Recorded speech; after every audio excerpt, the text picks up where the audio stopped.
Video ini disponsori oleh Syam Creative Design. Halo, assalamualaikum. Balik lagi di channel YouTubeku di sesi podcast Offi Samsiah. Tepat sekali ya, ini aku lagi buat podcastnya setelah sholat subuh, tepat di jam 5 kurang lah, kayak gitu. Terus beberapa waktu yang lalu aku juga pernah buat challenge lagi. Kalau kemarin aku sempat buat kayak challenge riadoh kayak gitu ya, seperti WY40H, SY40H, sedekah subuh dan lain-lain.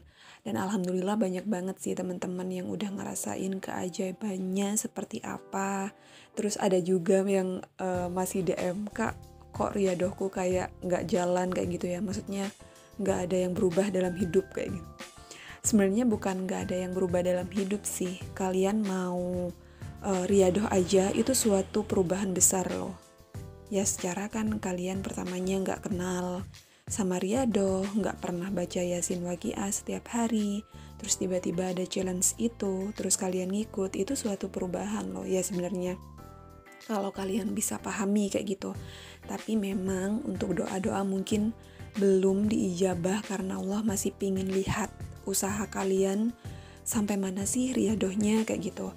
Terus ada juga yang baru beberapa hari ikutan riadoh udah dapat keutamaannya kayak gitu atau keajaibannya. Ya setiap orang memang beda-beda sih. Diijabahnya kapan itu semuanya rahasia Allah, cuman tergantung sama kalian. Kalau riadoh bisa dibilang BBM-nya ya atau bahan bakar utamanya itu adalah yakin. Selama kalian yakin, insya Allah doa kalian itu bakal diproses ya meskipun sekarang masih belum terkabul kayak gitu.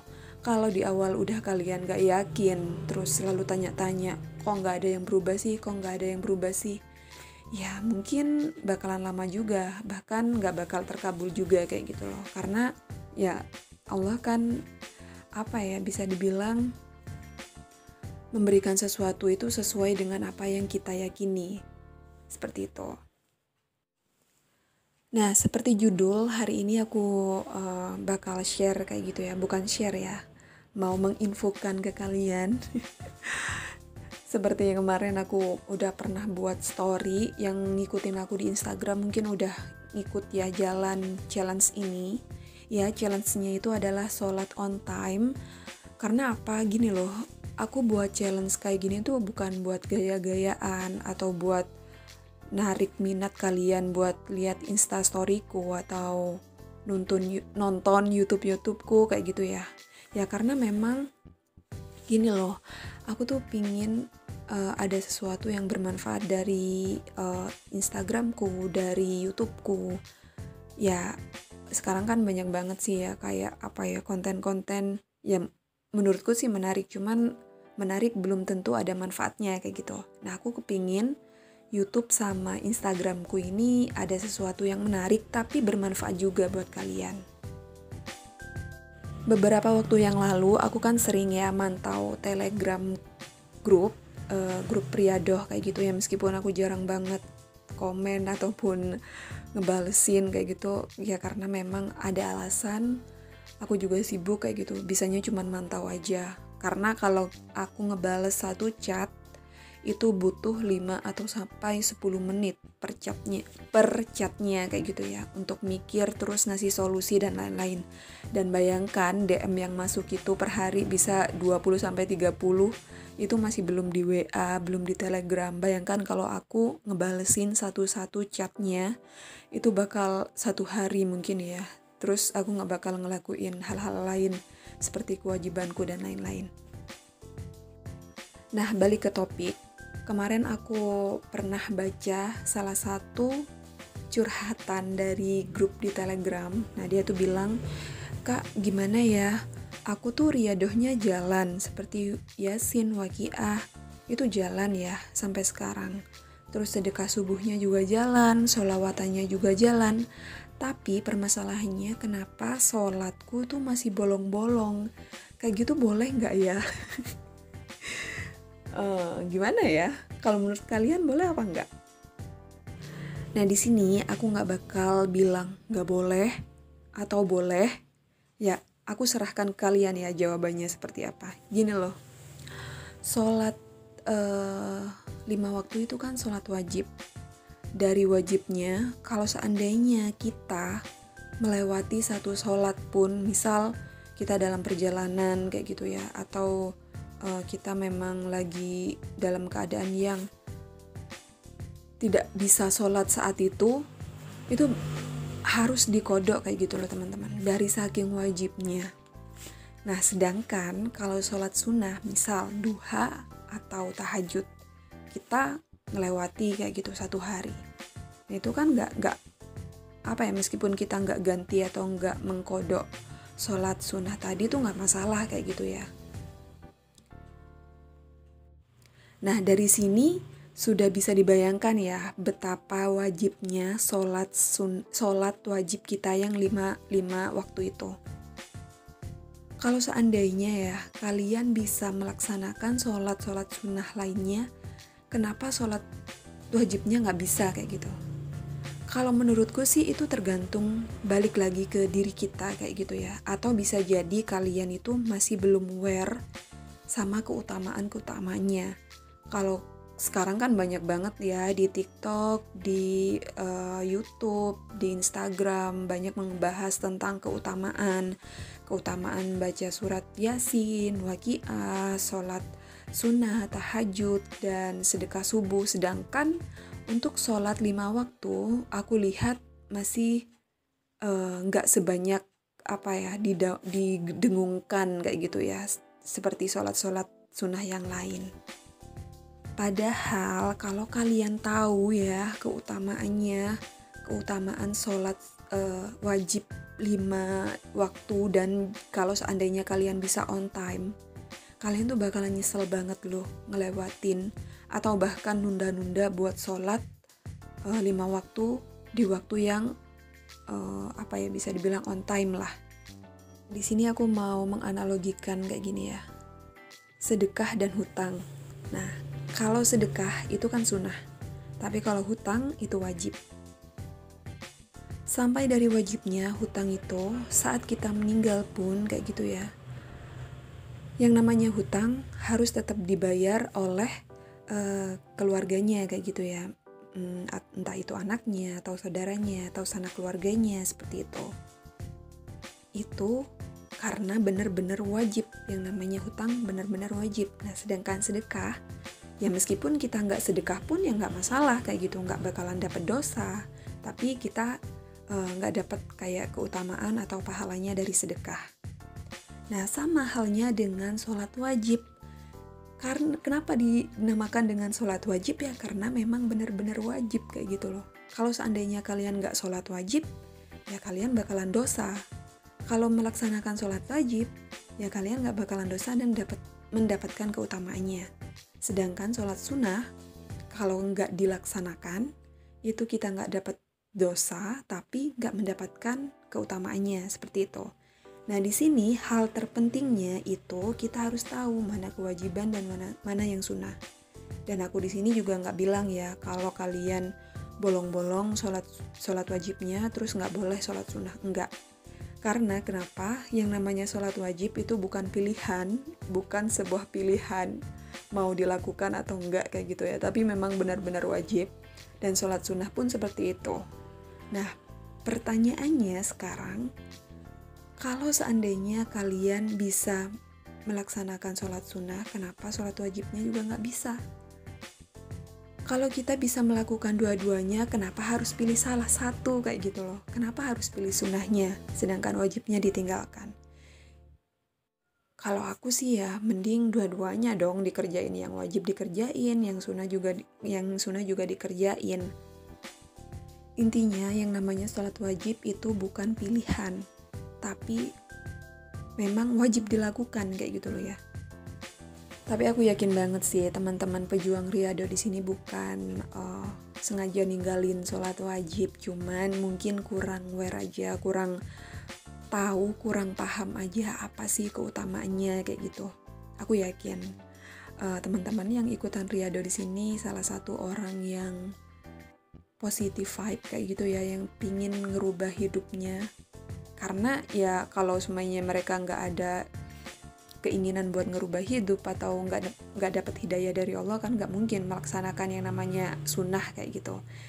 Makanya di sini ayo semangat ngejalanin sholat 5 waktunya, karena kalau kalian tahu keutamaannya, pasti kalian bakalan nyesel banget. Nah, di sini aku bakalan jelasin juga keutamaannya apa, tapi ini rangkum aja ya, nggak aku jelasin detailnya satu persatu, nanti aja kalau untuk jelasin detailnya satu persatu. Yang pertama, dicintai Allah Ta'ala. Nah sekarang siapa yang gak mau dicintai sama Allah? Kalau udah dicintai sama Allah nih, meskipun kalian mau minta apapun, pasti dituruti. Yang namanya hajat apapun, besar kecil itu pasti diturutin. Terus yang kedua, badannya selalu sehat. Ya kalian pasti tahu kan ya, fadilah sholat itu kan udah banyak banget sih yang ngejelasin hal kayak gini. Pas kita ruku, pas kita sujud, itu sama halnya dengan membuat tubuh kita makin sehat. Terus yang ketiga, keberadaannya selalu dijaga malaikat. Ini yang benar-benar keren sih kalau menurutku. Nah siapa sih kamu kayak gitu ya, cuman sholat 5 waktu aja udah bisa dijagain sama malaikat, siapa yang gak mau? Aku yakin semua orang pasti bakalan mau, ya kan? Yang kelima, wajahnya menampakkan jati diri orang soleh. Nah kalian udah tahu ya, orang soleh tuh pastikan kalau dilihat kayak adem, nyenengin, terus kayak nenangin kayak gitu. Aku banyak loh ketemu sama orang-orang yang seperti ini. Ya meskipun mereka tuh nggak cantik kayak gitu ya, tapi pas ngelihat dia tuh kayak adem kayak gitu, kayak nenangin. Pernah nggak sih? Atau bisa jadi juga ada orang yang ya bisa dibilang cantik kayak gitu ya, tapi cantiknya tuh kayak yang biasa-biasa aja kayak gitu. Maksudnya pas dilihat tuh kayak nggak, ya ada rasa adem kayak gitu, nggak ada kayak gitu. Dan ini aku juga pernah sih ngelihat orang seperti ini. Ya mungkin tipe orang yang pas dilihat itu adem, nyenengin, dia itu adalah salah satu orang yang sholatnya on time, bisa jadi. Terus yang keenam itu hatinya dilunakkan oleh Allah. Nah ini juga gak jarang ya, banyak DM ataupun WA juga yang bilang, Kak, kenapa ya setelah aku sholat, rajin sholat sunnah, ngerjakan sholat sunnah-sunnah yang lain atau sedekah dan lain-lain, kayak hatiku tuh mudah kayak menangis kayak gitu. Lihat sesuatu yang iba kayak gitu, misal lihat bencana alam, lihat kesusahan orang lain, tiba-tiba ingin nangis saja. Ada kan yang kayak gitu, aku juga sama kayak gitu. Kalau aku ngelihat sekarang ada bencana apa kayak gitu ya, kayaknya mudah banget nangis kayak gitu. Nah kita itu bukan salah satu kelemahan ya, tapi itu suatu anugerah yang dikasih sama Allah kayak gitu. Kalau kita sering nangis itu tandanya berarti hati kita itu bisa dibilang sudah dilembutkan sama Allah kayak gitu ya. Karena ada juga ya orang-orang yang saat ngelihat saudara kita kesusahan, dia bukan malah iba tapi malah seneng kayak gitu. Nah ini juga suatu peringatan sih, berarti ada yang salah sama hati kita. Nah dengan sholat 5 waktu, insya Allah Allah akan ngasih hati yang lembut lah ke kita kayak gitu. Jadi kita mudah kasihan sama orang, kita nggak mudah buat nyakitin orang lain, mikir-mikir lagi buat nyakitin orang lain kayak gitu. Terus yang ke-7, yaitu dipermudah saat akan menyeberang sirot atau jembatan di atas neraka seperti kilat. Nah kalau kisah ini aku yakin sih ya teman-teman udah sering banget diceritain sama guru-guru agama kita di saat waktu SD, waktu SMP, waktu kita sekolah kayak gitu ya, di pelajaran agama. Seperti apa sih gambaran jembatan sirot itu kayak gitu, tipisnya seperti apa, dan sebelum kita masuk ke surga ataupun neraka kita harus melewati jembatan setipis bahkan lebih tipis dari rambut kita kayak gitu loh. Ya mudah-mudahan dengan kita sholat wajibnya on time kayak gitu ya, kita tuh bakal dipermudah masuknya, kayak maksudnya nyebrang jembatan sirot ini. Amin ya rabbal alamin. Terus yang ke-8, kita akan diselamatkan oleh Allah dari api neraka. Nah ini juga salah satu ya tujuan kita. Kenapa sih kita baca surat Yasin, Waqiah atau riyadoh-riyadoh yang lain? Kita kan mintanya diselamatkan pastinya dari neraka ya. Nah, aku yakin sih kalau kalian menjalankan sholat 5 waktu ditambah dengan sunnah-sunnah yang lainnya, ya meskipun misal sholat sunnah kita nggak diterima misal kayak gitu ya, tapi kan kita ada sholat wajib kayak gitu. Jadi kita tuh ada backingan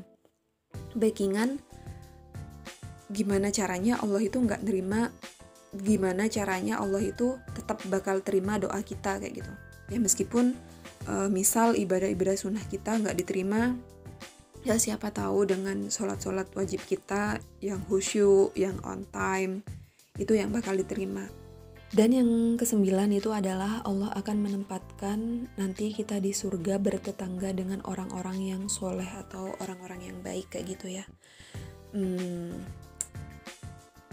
Itu dia sih keutamaannya. Itu cuman ada beberapa aja keutamaan sholat wajib kayak gitu ya. Belum yang lain-lain, aku yakin ini banyak banget keutamaannya, gak cuman 9 itu aja.